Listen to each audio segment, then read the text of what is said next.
4.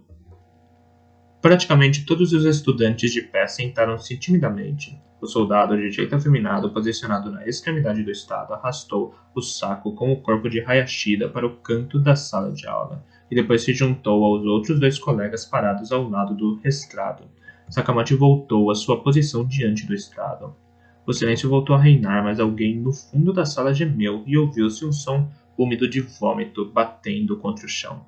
O mau cheiro, por fim, empesteou o ar. Escute bem. O Sr. Hayashida se opôs com firmeza à designação de sua classe ao programa. Sakamoto explicou calmamente enquanto coçava a cabeça.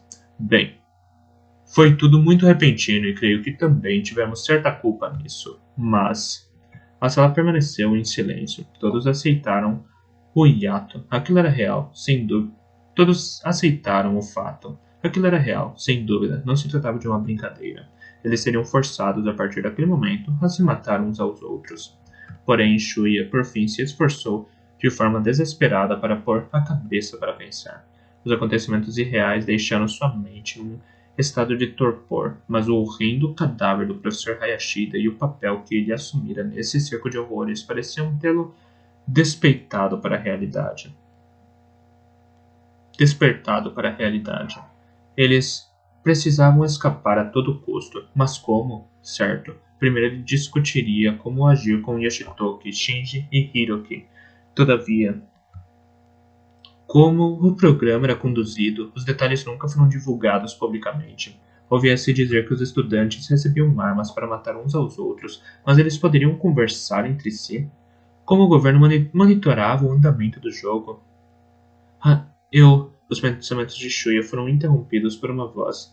Ele ergueu a cabeça e abriu os olhos. Yoshitoki Kuninobu fez menção de se erguer e de uma posição quase sentado, fitava vagamente Sakamoto como se julgasse se deveria prosseguir ou não.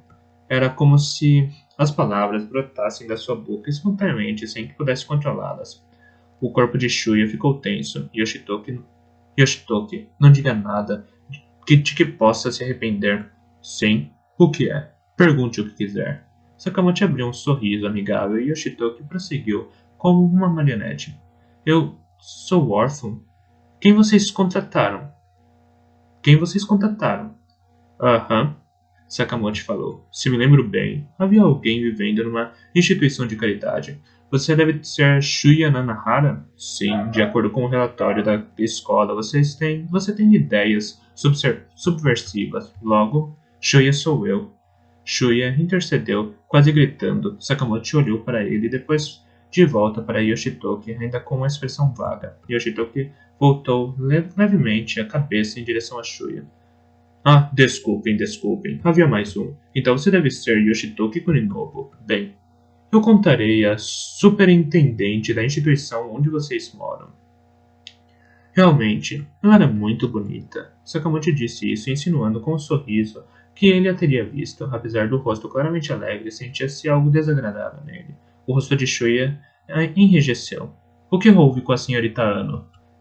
Bem, Shuya, assim como o Sr. Hayashida, ela também reagiu contra a designação de vocês ao programa. Por isso, para que ela ficasse boazinha, fui forçado a... Bem, Sakamoto continuou calmamente. Estuprá-la. Ah, mas não se preocupe, ela não morreu. Shuya enrubesceu, tomado de raiva.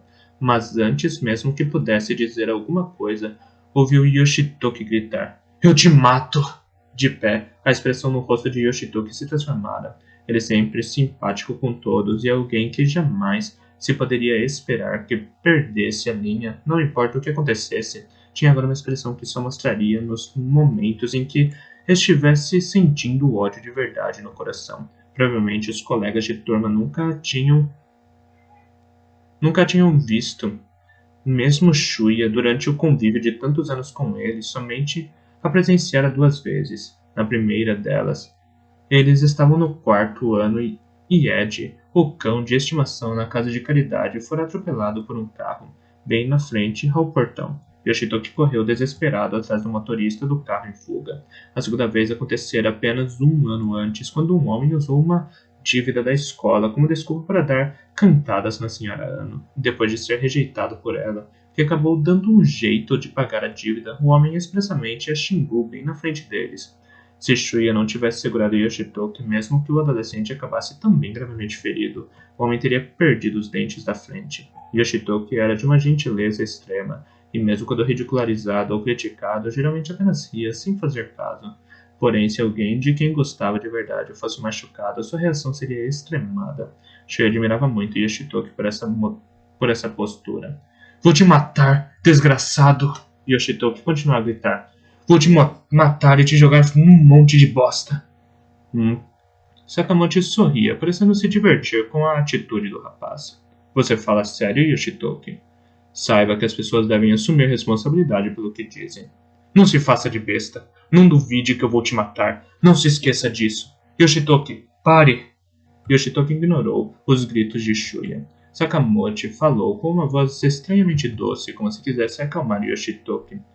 Olhe, Yoshitoki, o que você está dizendo agora representa uma reação contra o governo. Eu vou te matar. Yoshitoki não parou. Vou te matar. Vou te matar. Shuya não podia mais se conter, mas antes que pudesse gritar de novo, Sakamoto balançou a cabeça e fez um gesto quase imperceptível com a mão para os 3 soldados das Forças Especiais de Defesa que estavam de guarda ao lado do estrado. Eles pareciam um grupo vocal como os Four Freshmen. Os 3 homens em uniformes de camuflagem, Tahara, Kondo e Nomura, ergueram cada qual a mão direita numa pose idêntica, uma pose imponente de grande carga emocional. Porém, essas mãos empunhavam armas. O coral estaria cantando algo como Baby, please, spend this night with me. Shuya viu na diagonal os olhos arregalados de Yoshitoki se abrirem ainda mais. As 3 pistolas automáticas cuspiram fogo, todas a um só tempo. O corpo de Yoshitoki, que tentou fugir para o corredor, tremeu como se dançasse uma salsa. Uma valsa. Tudo aconteceu tão rápido que Noriko Nakagawa e todos os demais estudantes, sentados logo atrás de Yoshitoki, não tiveram tempo para se abaixar. Enquanto o som dos tiros ainda reverberava, Yoshitoki lentamente se inclinou para a direita e desabou entre sua carteira e a de Izumi Kanai, que emitiu um grito agudo. O trio permaneceu de pé, cada qual mantendo a mão direita estendida. Tocando das armas de cada um, todas idênticas, se erguia uma fumaça fina. O silêncio voltou a reinar no interior da sala, e Shuya viu entre os pés da carteira o rosto familiar do amigo voltado para sua direção. Os olhos permaneciam bem abertos, fixados em algum ponto no chão logo abaixo deles. Uma poça de sangue vívido começou a se expandir devagar. Como num espasmo, o corpo de Yoshitoki começou a tremer do ombro direito jogado para a lateral do corpo, até a ponta dos dedos do pé. Yoshitoki!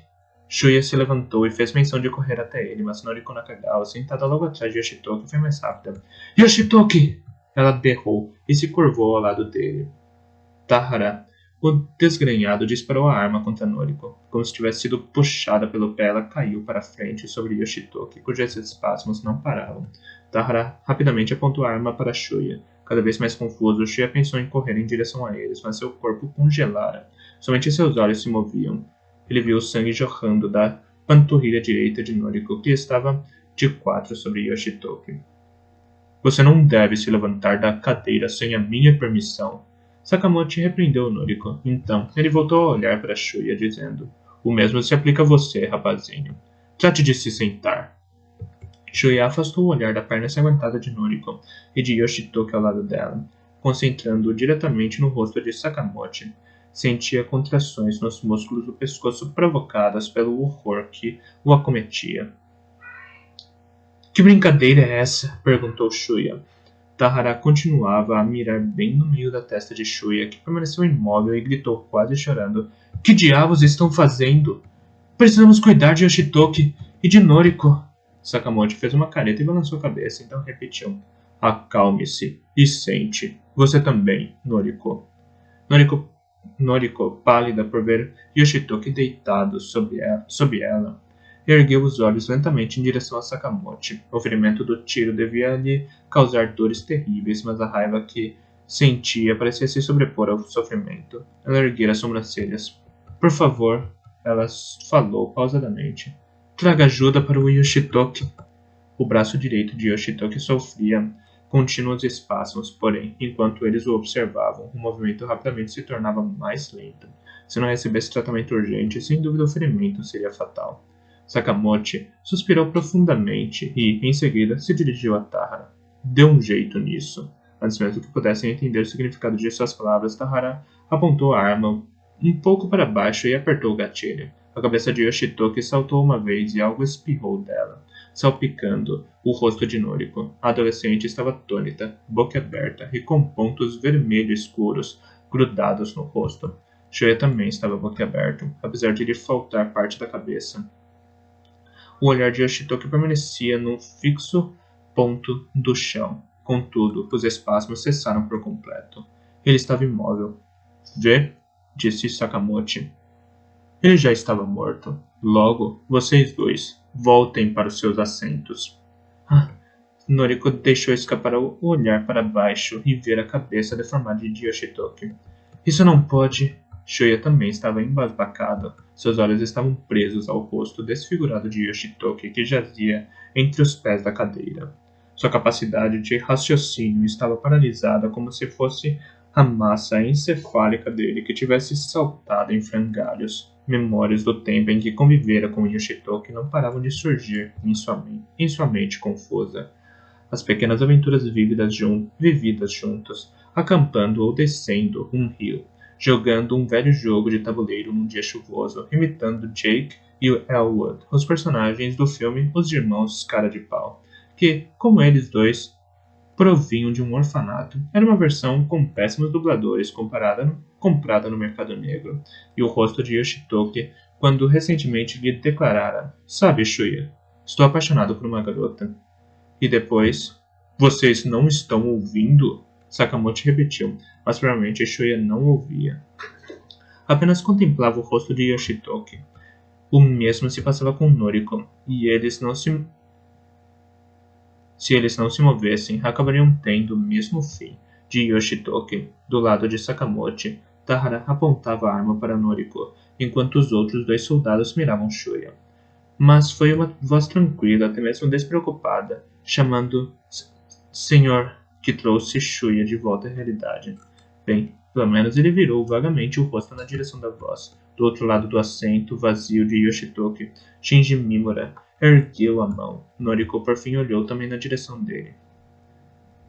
Vejamos. Você deve ser Shinji Mimura. O que houve? Shinji abaixou a mão e disse. Noriko parece machucada. Eu poderia ajudá-la a voltar à carteira dela? Apesar da situação anormal, Shinji talou no tom de voz costumeiro do terceiro homem. Sakamoto ergueu de leve a sobrancelha, mas assentiu como se estivesse convencido. Tudo bem, ajude-a então. Quero prosseguir logo com isso. Shinji fez que sim com a cabeça, levantou-se e caminhou em direção a Noriko. Enquanto andava, tirou do bolso um lenço dobrado com cuidado e se inclinou entre o corpo de Yoshitoki e Noriko. Primeiramente, limpou o rosto da moça salpicado do sangue de Yoshitoki.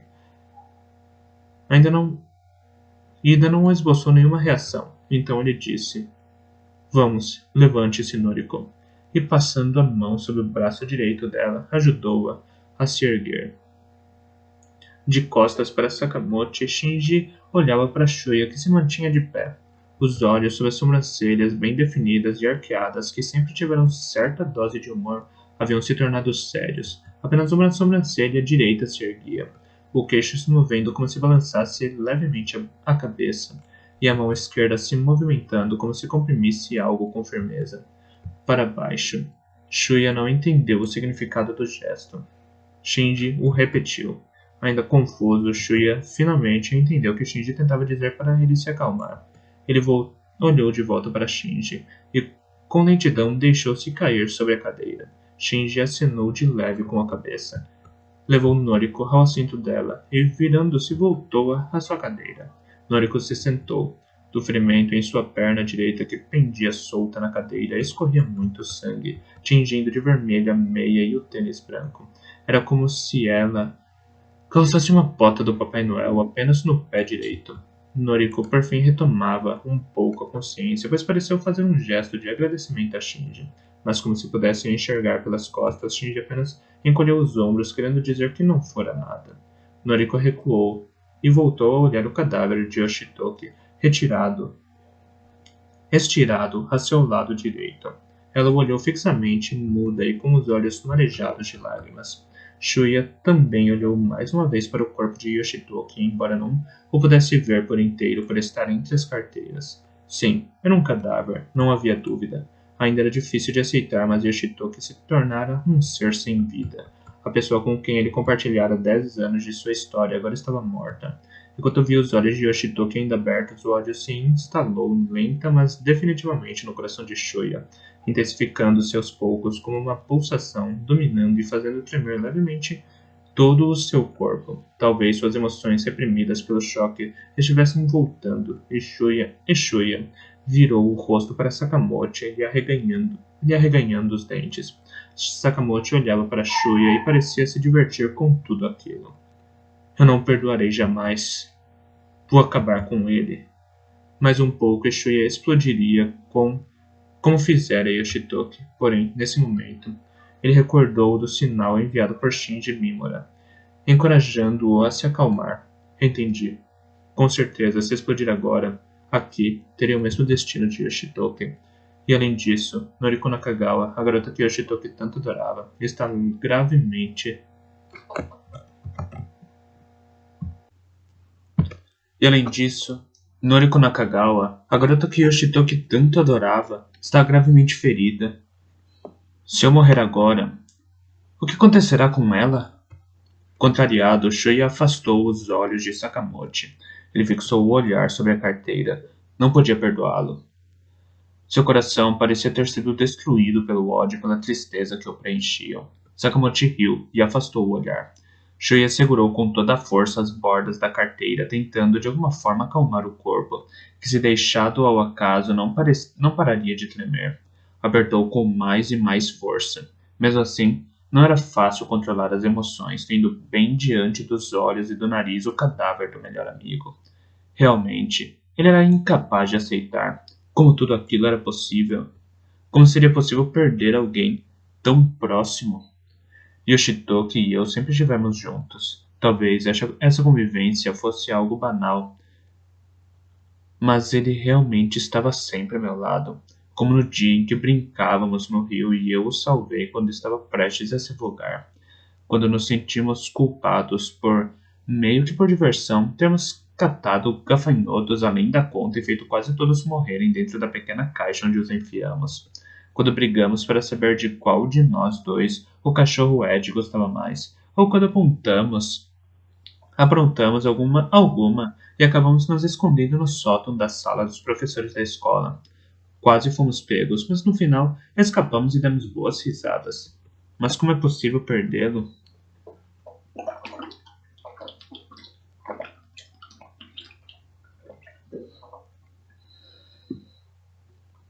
Shinji ergueu outra vez a mão. Tenho uma pergunta, Sr. Sakamoto. Você de novo, Shinji? Sim. O que é? Noriko está ferida. Isso não torna o programa injusto? Sakamoto sorriu de um jeito enigmático. Bem, talvez sim. E o que você quer dizer com isso, Shinji? O programa não deveria ser adiado até que Noriko recebesse o devido tratamento médico? Shuya, que se esforçava para conter as fortes emoções, no outro sentido se surpreendeu com o jeito calmo de Shinji Mimura. Era estranho que Shuya ainda tivesse espaço para se surpreender. Sem dúvida, Shinji era muito mais calmo que ele. Com certeza, se fosse possível um adiamento do programa, todos teriam mais tempo e talvez pudessem escapar. O rosto de Sakamoto se contorceu numa gargalhada. Você diz coisas interessantes, Shinji. Contudo, Sakamoto apresentou uma opção. Sendo assim, o que você acha de matarmos Noriko também e tornar tudo imparcial? Noriko, obviamente, e todo o resto da classe foram tomados por nova tensão. Os músculos das costas de Shinji travaram sob o uniforme. Ele respondeu de imediato. Retiro o que disse, vamos, não me leve a sério. Sakamoto soltou outra gargalhada ao ouvir o tom apreensivo na voz de Shinji. O desgrenhado Tahara transferiu rapidamente a mão direita, até então estendida sobre o coldre, de volta para a correia do rifle, pendurado do ombro à lateral das costas. Sakamoto bateu palmas de novo. Bem, escutem. Cada um de vocês tem capacidades diferentes, inteligência, força física, etc. Bem díspares. A injustiça existe desde o início, portanto não trataremos os ferimentos de Noriko. Ei, você! Pare de cochichar! Sakamoto gritou subitamente e então jogou um objeto esbranquiçado na direção de Fumio Fujiyoshi, a estudante número 18, que nesse momento sussurrava algo para a representante da turma, Yukie Utsumi, sentada na cadeira vizinha. Por um segundo, Shui acreditou se tratar de um pedaço de giz, mas obviamente era algo improvável naquelas circunstâncias. O objeto soou como um prego sendo cravado no caixão. Havia uma fina faca enfiada no meio da testa, um pouco larga e branca de Fumio. Yukie instantaneamente arregalou os olhos e viu o que tinha acontecido. O mais estranho era a própria Fumio tentando erguer a todo custo os olhos para verificar a faca pregada em sua testa. Com isso, sua cabeça levantou. No instante seguinte, ela desabou ruidosamente para um lado. Ao cair, a têmpora esquerda se chocou no tampo da cadeira vizinha de Yukie, fazendo-a se mover. Agora, não restava dúvidas. Ninguém poderia sobreviver a uma facada na testa. Ninguém se mexia. Todos estavam mudos. Yukie conteve a respiração ao fixar o olhar em Fumio. Noriko, embasbacada, também a olhava. Shinji Mimura contraía os lábios, contemplando Fumio, que, assim como Yoshitoki, caíra entre duas cadeiras. Enquanto engolia saliva na garganta seca, Shuya pensou. Ele age dependendo do seu humor, sem refletir. Merda, nossa vida está nas mãos desse imbecil do Sakamoto. Opa, acho que me excedi. Desculpe-me. É uma infração às regras o professor matar alguém, não é mesmo? Sakamoto cerrou com firmeza os olhos e coçou a cabeça. Mas logo seu rosto voltou a ficar sério, e ele disse: Porém, atos caprichosos estão daqui em diante estritamente proibidos, ou seja, cochichar também está fora de questão. É difícil para mim, mas eu atirarei outra faca se isso acontecer de novo. Shoya trincou os dentes e repetiu para si mesmo que deveria esperar. Em meio a esse clima anormal, com os cadáveres de 2 colegas de turma estirados no chão, ele repetia isso inúmeras vezes. Mesmo assim, era impossível. Seus olhos não desgrudavam do rosto de Yoshitoki. Percebeu que estava prestes a chorar. Restam 40 estudantes. 5. Permita-me explicar as regras, Sakamoto disse, voltando à voz animada de antes. O cheiro do sangue fresco de Yoshitoki Koninobu, completamente diferente de sangue seco do professor Libélula Hayashida, começou a exalar fortemente. De onde estava, Shuya não podia ver o rosto de Fumio Fujiyoshi, mas parecia não haver sangue fluindo para fora dele. Todos já devem saber que as regras são simples. Tudo o que tem de fazer é matar uns aos outros. Não há restrição quanto a isso. E Sakamoto exibiu um largo sorriso. Apenas quem restar por último poderá voltar para casa e receberá um cartão autografado pelo Supremo Líder. Não é fantástico? Shuya se imaginou dando uma cuspida nele.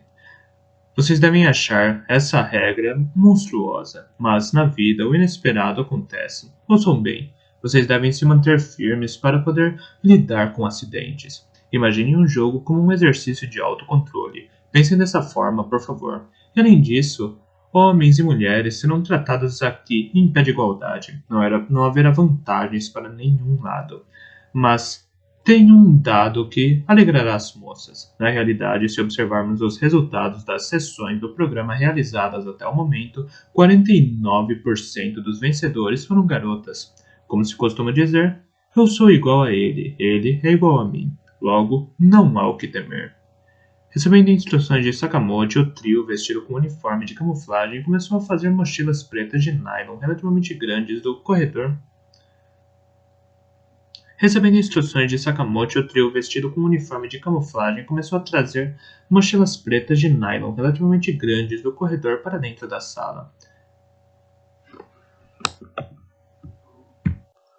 Em seguida, formaram uma pilha ao lado do saco com o cadáver do professor Hayashida.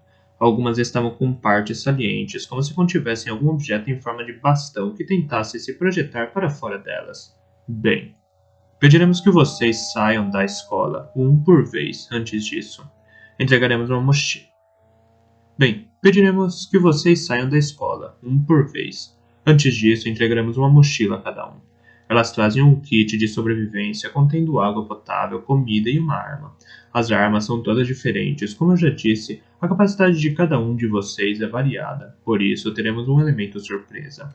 Bem, parece complicado, mas, em outras palavras, isso vai trazer ao jogo um pouco de imprevisibilidade. Todavia, não definimos qual arma será distribuída para quem. Conforme vocês forem saindo, entregaremos as mochilas, a começar pelo topo da pilha. Em cada uma há também um mapa desta ilha, uma bússola e um relógio. Alguém aí não tem um relógio? Acho que todos devem ter. Ah, sim, esqueci de mencionar que estamos numa ilha. Sua circunferência é de aproximadamente 6 quilômetros. E é a primeira vez que ela é usada para o programa. Evacuamos os residentes, logo a ilha está completamente deserta. Então, Sakamoto se virou para a lousa e, segurando um pedaço de giz, desenhou de maneira grosseira um grande losango meio arredondado ao lado do nome Kinpatsu Sakamoto que ele próprio escrevera antes. Acima e à direita desenhou uma seta apontada para o alto com a letra N e, mais para o centro do losango, à direita fez um X, mantendo o giz na lousa, virou apenas o rosto para trás. Ouçam bem. Estamos na escola desta ilha. Se este desenho representa a ilha, a escola está localizada bem aqui. Entenderam? Sakamoto bateu várias vezes com a ponta do giz sobre o X. Eu estarei aqui o tempo inteiro. Supervisionarei os esforços de todos. Sakamoto desenhou ainda ao redor do losango, representando a ilha, 4 formas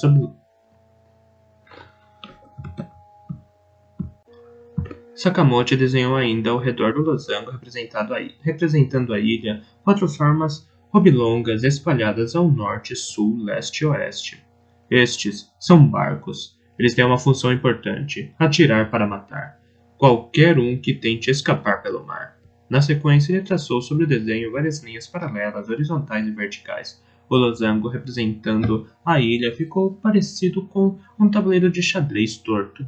Dentro dos quadrados formados nesse tabuleiro, a começar pela parte superior esquerda, Sakamoto escreveu A1, A2 ordenadamente. Na linha seguinte, inseriu B1, B2 e assim sucessivamente. Isto é só um diagrama simplificado. O mapa dentro das mochilas é bem parecido com este. Sakamoto largou o giz e bateu as mãos uma contra a outra para limpar o pó. Bem, ouçam todos. Vocês são livres para ir aonde quiserem quando saírem daqui. Contudo, transmitiremos anúncios por toda a ilha ao meio-dia, 6 da tarde, meia-noite e 6 da manhã. Ou seja, 4 vezes ao dia. E estarei me referindo ao mapa quando anunciar os quadrantes que serão proibidos depois de certo tempo. Vocês devem examinar seus mapas de perto e alinhar seus movimentos com eles. Quem estiver num quadrante proibido deverá sair da área o mais rápido possível. Isso por causa... Sakamoto pôs as mãos no púlpito e encarou o rosto de cada um, das coleiras colocadas ao redor de seu pescoço.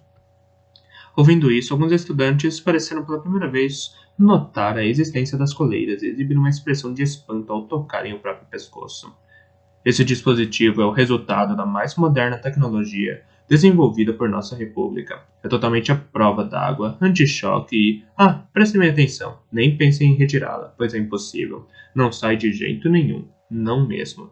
E se tentarem removê-la à força, Sakamoto tomou um breve fôlego. Ela explodirá. Vários estudantes que mexiam em suas coleiras rapidamente tiraram a mão. Sakamoto prosseguiu sorrindo.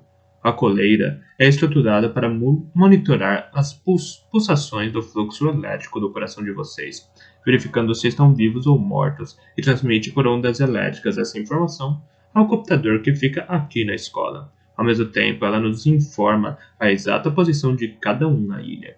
Bom, voltemos ao mapa. Sakamoto estendeu o braço direito para trás, apontando para o mapa na lousa. Esse mesmo computador também selecionará aleatoriamente quadrantes proibidos. Se depois de o tempo passar ainda houver algum estudante no quadrante, obviamente, os estudantes mortos não contam. O computador o detectará automaticamente e enviará de imediato um sinal para sua coleira. Então, Shoya pôde prever o que Sakamoto diria. De fato, a coleira explodirá. Como Shuya imaginava. Sakamoto parou por um momento para observar o rosto de todos. Em seguida, prosseguiu. Vocês devem estar se perguntando por quê. O motivo é impedir que todos se escondam juntos num único local, o que travaria o jogo. Portanto, forçaremos vocês a se movimentar. Ao mesmo tempo, aos poucos, o número de quadrantes pelos quais vocês poderão se movimentar se reduzirá. É isso. Sakamoto denominava isso de jogo, bem apropriado, revoltante. E embora ninguém se manifestasse, todos pareciam haver entendido as regras. Ouçam bem. Isso significa que permanecer dentro de um prédio não vai adiantar, e as ondas elétricas alcançam vocês mesmo que se escondam num buraco escavado no chão. A propósito, podem se esconder dentro de um prédio se quiserem, mas estão proibidos de usar o telefone. Não poderão contatar seus pais. Cada um deverá lutar completamente só. Afinal, a vida é assim. Bem, mais uma coisa. Como eu disse há pouco, no início do jogo não há quadrantes proibidos, porém, esta escola é a exceção. 20 minutos depois de vocês saírem daqui, ela se tornará um quadrante proibido. Por isso, primeiro, se afastem desse quadrante. Digamos, uns 200 metros, entenderam? Em minhas transmissões também lerei os nomes dos estudantes mortos nas 6 horas anteriores. A princípio, os anúncios serão realizados a cada 6 horas, mas também informarei por um deles ao último estudante sobrevivente, e antes que me esqueça, há um limite de tempo. Ouçam bem, um limite de tempo. Os estudantes vão morrendo aos poucos no programa, mas se no final de 24 horas não houver nenhuma morte, o tempo regulamentar se encerra, não importando quantos estudantes sobraram. Shoya também previu o que Sakamoto diria na sequência. O computador entrará em ação e detonará a coleira de todos os estudantes remanescentes. Não haverá vencedor. Shoya outra vez acertou na mosca sua previsão.